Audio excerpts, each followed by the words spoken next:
Hey, folks, this clip is brought to you by Farm Bureau Health Plans. For better coverage, better rates, and better service, go to fbhp.com/ATOZ. That is Farm Bureau Health Plans.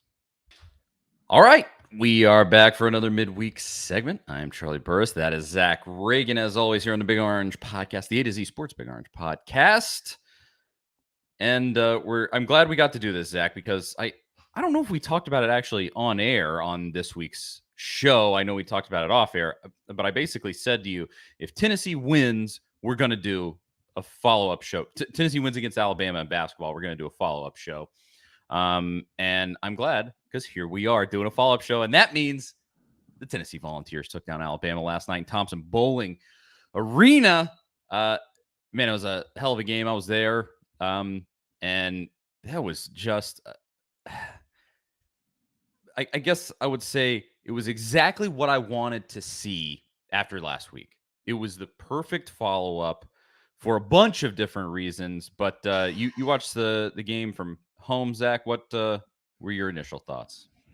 Yeah, I mean, it felt like those last two games didn't even happen just watching that game because it seemed like a completely different team. And it's still, I mean, it wasn't perfect, right? I mean, they didn't shoot great from beyond the arc. I think they were like 6 of 20 something, 20, 25, 26%. But, it was more of the Tennessee, though, that we've come to know. Great defense, holding Brandon Miller to what? 15. How many points did he score? Like 15 points. I mean, that was the key to the game. That's what you said. That's what a lot of other people were saying. Like you kind of shut him down or keep him in check, and you're probably going to win the game. And they did. And there were so many great things that came from that game. Thought it was great that Vescovy had a chance to hit some key free throws up. I think Tennessee was up 6 when he went to the line late, but his free throws, he hit both of those late ones, kind of made it a 3-possession game, pretty much sealed it for Tennessee. You could just kind of see the relief on his face when he made those free throws. I think after the game, he said it was going through his head, like, just make an effing free throw. That's like, just effing make it. And you forget that these kids are 20, 21 years old, and everybody on social media is writing, tweeting about them, talking about them. We're writing articles about them. We're doing shows about them, missing free throws. And they're still, they're just a couple of years removed from high school. So, yeah, that is a ton of pressure. So I was happy for him. And then I think the story of the game has got to be, the play of Adu and the way that he showed up. I mean, you get that going forward, and that's huge for Tennessee. Just great on both ends of the court. This game hopefully was I guess you would say, a healing experience for not only Vescovy, but for everybody. Because we talked about on the full show this week after those two atrocious losses on, where essentially if Tennessee would have just been honestly made free throws, if they would have just made free throws right at the end, right now you're staring at what, 11-2 in the league. You probably would have been number 2 going into this game against Alabama, number 2, number 3 going in, rather than number 10. and you would have been right there, honestly, to pick off an SEC championship at the end of the regular season if Alabama stumbles again. So, you were that close, and you come into this game just wounded. And we had talked about what they needed to do was come in absolutely desperate, because in the second half of that Missouri game, you could tell they were just desperate. They were like, we're getting our teeth kicked in by a mediocre team. We have to come out here and play with fire. And they did. And that carried over, even though they ultimately lost, that carried over to this Alabama game. I mean, you just saw they came out there diving all over the floor. They're just playing so noticeably hard and giving it everything that they've got. I mean, good Lord, Zakai Ziegler. That was the definition of giving 110%. I kind of hate that phrase because it's just corny coach talk a lot of the time. But I mean, he really just laid it all out there, had an incredible game. I mean, what was his full stat line? I have the box score open here. Yeah, it was 15 points in 35 minutes, 8 assists, 2 steals. Like, he just absolutely brought it last night. And that was the desperation. That was the urgency that Tennessee needed to play with. And they showed up. And ultimately, I think what you really got to hope is that this is the turning point where they notice like, okay, we can play at this level. We just have to go out there with that same urgency every night. Because the pattern that has emerged this whole season has been so weird. I think Tennessee has the weirdest resume in all of college basketball. It's one of the weirdest college basketball seasons, at least for Tennessee, that I can remember in a while. Because they now have wins over Texas, Kansas, and Alabama, who I think are something like number 1, number 6, and number 4 in America right now. And then they have all of these atrocious losses to totally irrelevant teams. And it's just this strange resume. And in so many of those games, I've just looked and been like, you got out hustled. Like that was the problem. Like that Kentucky loss, I just looked and it just looked like they came out with just their eyes were glazed over. Like they got off the bus after taking a nap and were just kind of there in a haze, it looked like. And in this game, they came in so fired up. Again, I was there. That atmosphere was absolutely electric from start to finish. That was so great. I mean, that was just a really exciting game to be at. Happy I got to be, but that was just a different look for that team, and hopefully it carries forward. How do you feel about, because I think, even with this win, it kind of gets glossed over that Josiah Jordan-James wasn't out there, didn't play. Julian Phillips didn't play either. But then you got Meshack stepping up, playing a lot of minutes, 27 minutes, didn't score any points, but really huge contribution on the defensive side of the ball. Is that something that's going to be critical for Tennessee moving forward if Josiah Jordan-James can't get back in this lineup, or who knows how long he's out? We really don't know when he's going to be back. Is that the guy that's really going to step up and get these minutes and provide some of that defense? And is it worth it to offset really no offensive contribution from him? So it's interesting. I was kind of fleshing this out with my friend that I went to the game with last night. So Josiah in the game, he's excellent defensively. I think he could have played a very similar defensive game to what Meshack did last night. He's really lengthy, really athletic. And Meshack was excellent. He had the best plus minus on Tennessee's entire team last night. He was +9 while he was on the floor. I mean, just really made a massive difference defensively. He was absolutely locked down against Brandon Miller, eliminated him from the game. As we've already said, that was the biggest element in this whole thing. And with Josiah, when he's not on, he can be a legitimate liability offensively because he wastes possessions for you. He puts up shots that you look and you go, well, he should make that, and he just doesn't. And what him being out last night sort of forced Tennessee to do was go down low. Rick had to switch it up. And I think it ended up, whether he really did it intentionally or he did it purely because he had two guys out that are regularly, decent offensive players, specifically Josiah more than Phillips. But he was forced to go to the block. And Euros had a great game. Adu had a great game. And that was the difference maker in the game because Tennessee bullied them down low, which I don't want to say I didn't expect that. Alabama's not a great team in the paint. Bediako is not some killer, but they just really took it right to them, and it was really impressive. Alabama was shaken in that game, visibly from the tip almost. They were initially jawing a lot and just really trying to puff their chest out. And then when they got down, they were like, okay, yeah, maybe we need to get serious about this. And you could just tell they were kind of visibly shaken. And I think that came from like Tennessee sort of switched up the scouting plan on them, because I'm sure they were looking at one thing that Tennessee has done with Josiah Jordan-James and Julian Phillips on the floor. And Tennessee really went away from that largely on the offensive end. I still didn't love. I mean, the offense was anemic for a lot of that game. Let's not beat around the bush there. And they still, I mean, what even was it? 26% from three, 37% shooting overall. Not horrendous, but definitely not great either. Like there was just a lot in that game where I hope that Barnes will see it. And even if Josiah and Julian come back quickly, maybe he takes some from, because I just loved that game plan last night. It was the perfect game plan for that game. Credit to Rick. Again, whether it was purely him or because of those injuries, it was the perfect game plan for that game because you bullied Alabama down low and you made Brandon Miller's life hell. And they just did the whole thing to a T. And, it goes back to what I've been saying through this whole tough stretch. Like, this is a Final Four team. And there it is. You saw it. Like, I know they're Tennessee fans. Every time I say that, they're like, "Oh, really? Final Four team?" Yeah. That's a Final Four team. Look at the landscape of college basketball as a whole this season. There is arguably no team that is structured better than that Alabama team. I mean, you can make a probably Purdue maybe is a little more balanced, but Brandon Miller's probably the best player in college basketball, and you absolutely shut him down last night. This is a Final Four team. Tennessee is. So when they play at the top end of their ability, and so hopefully again to go back, maybe this inspires Rick a little bit to go like, okay, this worked in this game. Maybe we can incorporate this in even when Phillips and JJ Triple J come back.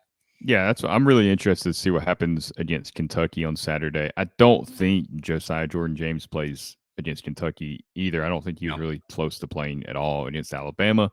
Who knows with Phillips? I think Phillips was a game time decision. I think he'll come back. And, yeah, and so it'll be interesting. Kind of to your point, something I was going to mention, and you brought it up, is if that works, do you stay with it? Coaches like Rick Barnes don't tend to just make those kind of adjustments or huge decisions on the fly. Like they like to go with what they're almost stubborn in a way, where sometimes as fans you're like, why do you not just give this guy a chance? Why don't you give that guy a chance? And I understand we don't see everything that happens in practice, and that's a huge part of it. It's way more than just the game. That's just a small snapshot of the team. But I will be interested to see if he keeps the same strategy against Kentucky and how they come out playing against Kentucky. It feels like this team kind of shows up for these big games, whereas the Vanderbilt game, Missouri game, even that first Kentucky game, the way they were reeling and nobody was really giving them much of a chance, feels like they just don't. I don't know. The energy is not there the same way, and maybe that's something that benefits them come the SEC tournament and the NCAA tournament when the bright lights are on and every possession matters. I don't know if that's a characteristic of this team or if it's just happenstance, just the way it played out. So that'll be interesting to me on Saturday.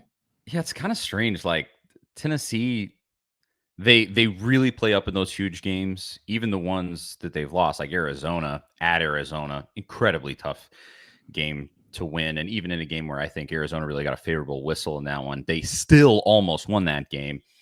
And you look at that, and then obviously beat Texas, beat Kansas, beat Alabama, and then it's like the pattern has become they play up for those huge games, they bring that energy, they bring that urgency, and then for the lower level games, they come out flat. And they blasted some of those teams at LSU, Mississippi State, some games like that, but then also those mid-level teams, just with Missouri, like Missouri played an excellent game, but still a game that you should win, no doubt, and you had a chance to win there at the end and didn't. So it's just odd. I'm not sure exactly what's going on there, but hopefully now that the season is coming to a close, they feel that urgency in every game. I mean, please, because clearly that works. I hopefully, especially in Rupp Arena. I mean, if there is ever a game to get up for, even though Kentucky kind of stinks this season, if there's ever a game to get up for, it is that one. So you were there last night. It was the scenes. It was great. It wasn't quite like beating Alabama in football, of course, but they're playing Dixieland Delight. The players are having quite a time after the game, interacting with the fans. But to me, sitting at home, it almost felt like it didn't feel like they beat the number one team in the country. To me, like it wasn't like in 2018 when they beat Gonzaga, and it's because it's Alabama and they're not typically in that spot. Like it would have been so much different if it had been like Kansas or like when Duke was really good or when Kentucky's really good. Like that to me feels so much different than Alabama, who just is like, why are they even there? Like they shouldn't be there. They shouldn't be number one. So I was so glad that they didn't storm the court after that game. Yes. I didn't think they were going to, but I think one of the announcers I think mentioned like, are they going to storm this court or not, or something Billis like that. did. Yeah, okay. And Billis, man, I don't know if you've rewatched any of his commentary, but he did not. I was like, what, did somebody at Tennessee do something to him? What is his deal? It was rough. And usually I'm not too critical of Jay Billis. But anyway, yeah, it didn't feel like, I don't know. It just felt strange. It's like, how is this team number one? It doesn't, like, yeah, Tennessee knocked off the number one team in the country for the first time in 5 years, but it doesn't really feel like that. So I'll speak to that in just 1 second because it's an excellent point. But first, before I get into that, I got to tell you about our great sponsor, Farm Bureau Health Plans. Farm Bureau Health Plans have been serving Tennesseans for over 75 years. Much has changed in Tennessee over the years, but some has stayed the same. Farm Bureau Health Plans has always valued personal relationships, especially when it comes to good health and good service. Plan on Farm Bureau Health Plans for health, dental and vision. For better coverage, better rates, and better service, go to fphp.com/ATOZ or walk into one of their 200 plus locations across the state. That is fphp.com/ATOZ. Farm Bureau Health Plans. Thanks to them for sponsoring the show. So to that point, you're exactly right. It did not feel like beating a number one team. And I even, this is kind of a funny behind the scenes thing. So our one of the sort of behind the scenes producers, Jake, he makes our thumbnails for YouTube. And I had him spin one up before we ever even came on here just to get it done. And I can throw this video up right after we do it. And he made one and it says Vols upset number one. And I looked at that and I was like, let's change that word upset, because when you watch that game, it didn't feel like an upset. First of all, Tennessee dominated them. And second, exactly to your point, it's Alabama. Like, I know the funniest response from this whole thing was on Twitter after the game. Like, Tennessee fans were obviously getting pretty rowdy on social media, and Alabama fans were like, well, you were looking up at us. We're the number one team, and we're the but first. It was the first time you've been number one in 20 years. And I actually found this out. The last time they were number one in, I think, 2002, 2003, they lost the next game. They were number one for 48 hours, and then they lost. I don't think they're going to slide majorly. I don't think they'll still be number one after this week. But nothing about that was just like, oh, we beat. Like if it was Duke and they came in here number one with Coach K still as their coach, like that's a different feeling. This is Alabama. Like, this is not some historical powerhouse that has done this a lot. This is a constant rival that Tennessee has had, and that Tennessee has historically, they've struggled in the last couple of years against Alabama, but historically had a pretty good time playing Alabama in basketball. So you're exactly right. It was just kind of funny. Like, I don't even know, being there, I was kind of zen about it. I mean, for people that listen to this show at length, they know I'm a bit emotional during games. But I was kind of zen about it, because I was just like, if you lose this, Alabama's number one. It's not the end of the world. You need it really badly, and I think it can really serve as a great turning point for the latter part of the season. But largely, like, I just wasn't even coming down the stretch. I wasn't just like in knots in fetal position hoping Tennessee would win like I was with the football game. And the atmosphere in there, it was just nothing but, like, there was no energy towards number one Alabama. Yeah. There was just energy towards Alabama. If that makes sense. Because it just the funniest part of that whole game was probably almost the entire arena. At least it felt this way, because the students now, they are on both ends behind the baskets. They actually took away student seats in the lower bowl when they did that, but it feels like there's more now because they dispersed them a little differently. So they're behind both baskets. I think that's cool. It looks better on TV. But then there's actually a huge section of students in the upper deck also. And the students, throughout the entire game, a bunch of times, they chanted F you Bama, except they didn't say F. And to the point where once or twice they actually announced, like, please do not yell profanities around the court. And of course, good luck with that. Yeah, they still did it. And like, it wasn't this energy of, oh man, we're playing number one. It was just like, screw these guys because they're, our old time rival. And that was just a ton of fun. And then, I mean, the Dixieland Delight thing. Yeah, that's what I was gonna. So, love it. When I was watching the game and I was looking down at my phone, or the game had just ended, and my 11-year-old actually was the one who's like, they're playing Dixieland Delight, and I looked up, I was like, oh my god, that's perfect. I didn't even think about it. So I was glad that they did, and that's another conversation in itself. But it feels like Tennessee, like the way they've taken that song back already, and they showed somebody tweeted out the video of the players with some of the students singing it, and they're already doing it like Alabama fans. Like, they got the teams in there, the little parts in the chorus. I was like, man, so quickly Tennessee fans have taken that song and just made it part of the culture immediately. Like, it's a beautiful thing.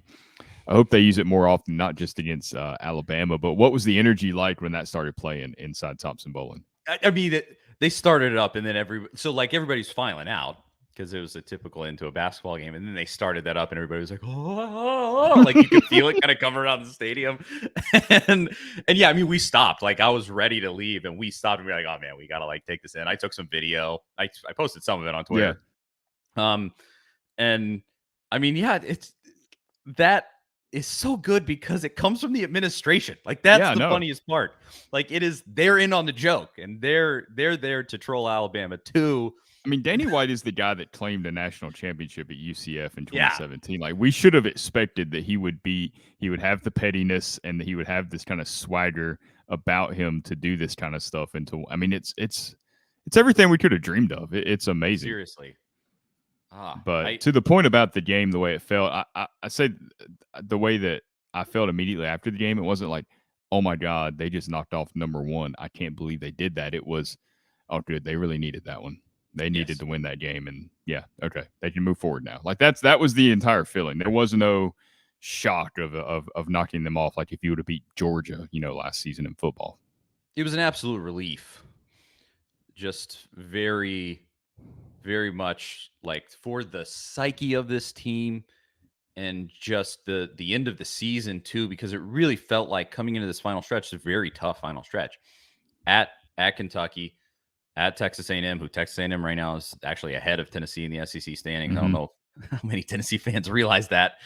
If you haven't been paying close attention, at Texas A&M, Arkansas is coming to town. You should win that game, but coming to town, and then you got to go play at Auburn also. Like it's a really tough final few games here.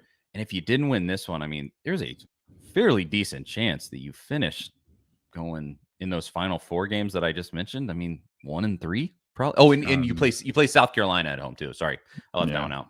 That one, I mean, that's a win. That's, at least it should be. They better not lose that game. Good Lord, South Carolina is atrocious. But on the flip side, though, as negative as we were about those two losses before this game, if both of those shots are missed, they clean off the rim, Tennessee wins both games by 2 points. You're like, those are, shouldn't have been that close. But really, that's what it came down to.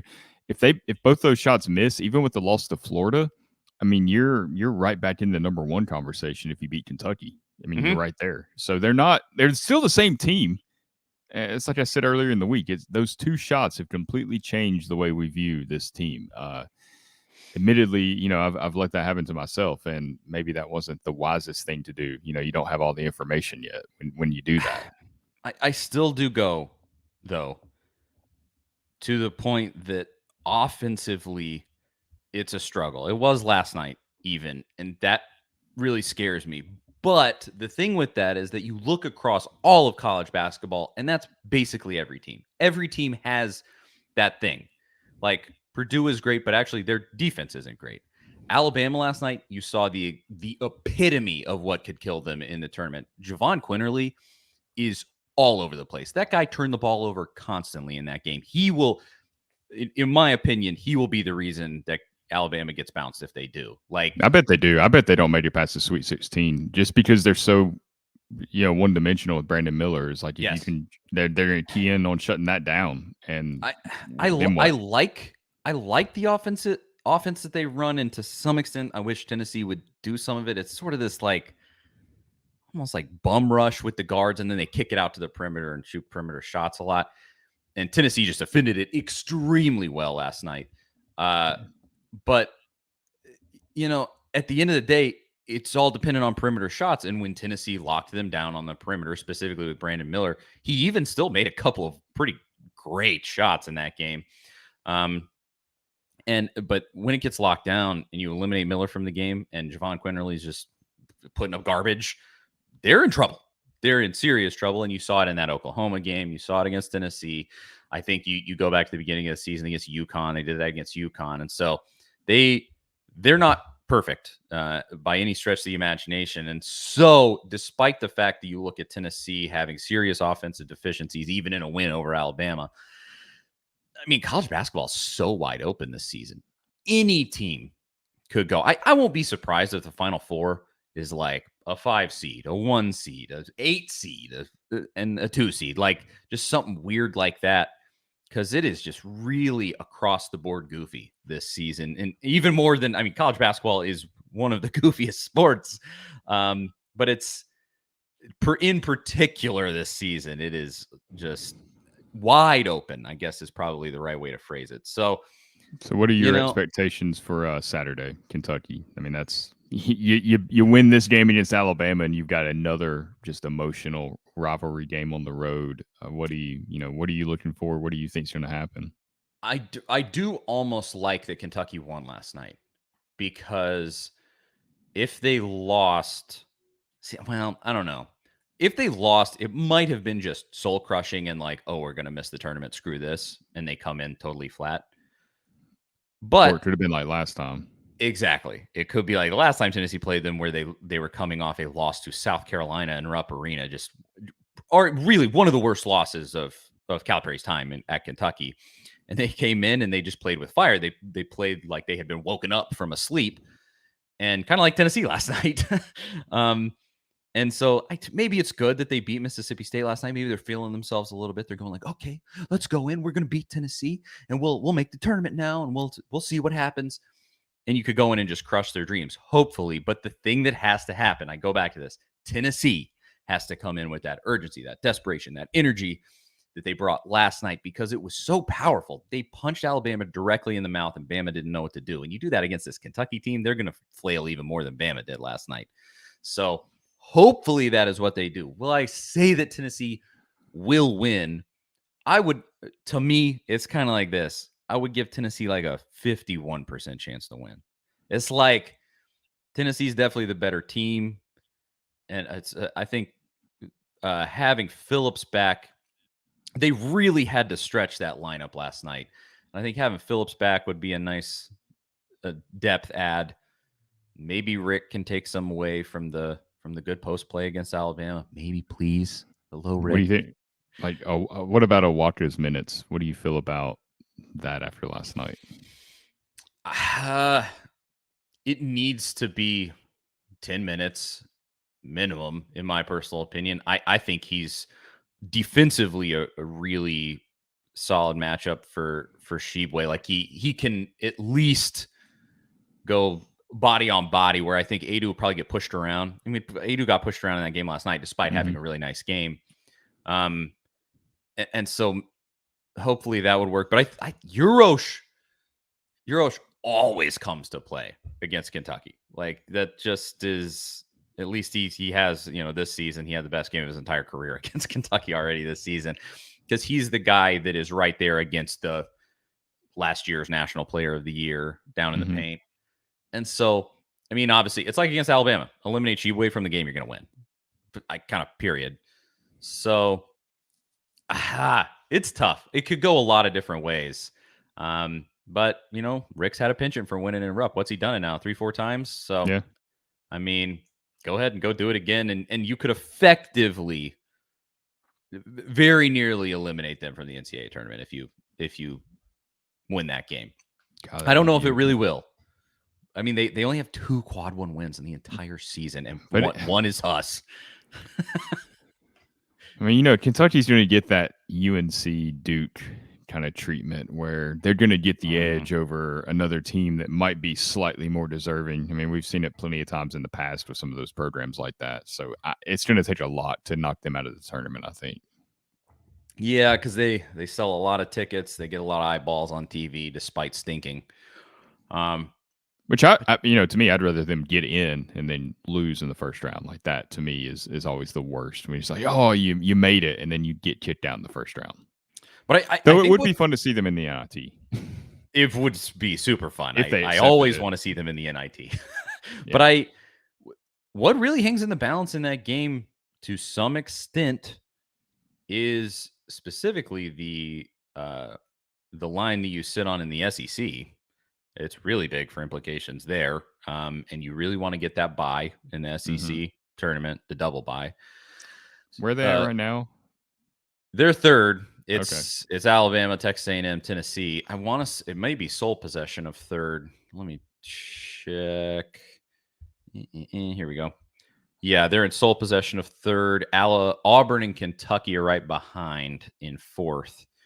And they're vying for that fourth spot. But you lose, then you will have the same conference record as Kentucky.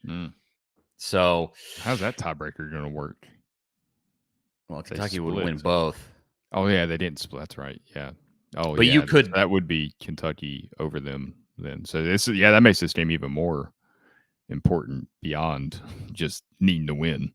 Yeah, this final, every game of this final 5-game stretch for Tennessee basically has that writing in the balance. I mean, they got to win those. But ultimately, this season, I'm more concentrated on the NCAA tournament. You won the SEC tournament last year. That was a lot of fun. That's great. But let's win some tourney games, like some big dance games, because that's what Rick really needs to do. But man, what amazing win last night. Let's just wrap it up with that. Really excellent. Hopefully, this is the turning point that sort of carries them into the urgency of the last part of the season. Please, please, please, please, please, and just like get that same play. That game. That's exactly how I want to see almost every game for the rest of the season go. Great play from Zakai, great play from Scovey, great play from the guys down low. And that's the formula. When everybody plays great, that's how Tennessee wins basketball games. What a coincidence. Anything else, Zach, for the folks at home before we bounce? No, I think that covers it. I'm just glad we jumped on here because otherwise it would have meant that Tennessee lost, and well, that would have just been who knows how social media would have been this week then. Yep. Again, the feeling after that one was relief. Whew, we needed that one. We needed that one, boy. And you got to beat Alabama and sing Dixieland Delight and all that stuff. So that was a lot of fun. All right. I'm Charlie Burris. That is Zach Reagan. That's another week for the Big Orange Podcast. Thank you so much for listening. Find us everywhere on the social medias. Rate, review, subscribe, hit the like button, do all the stuff.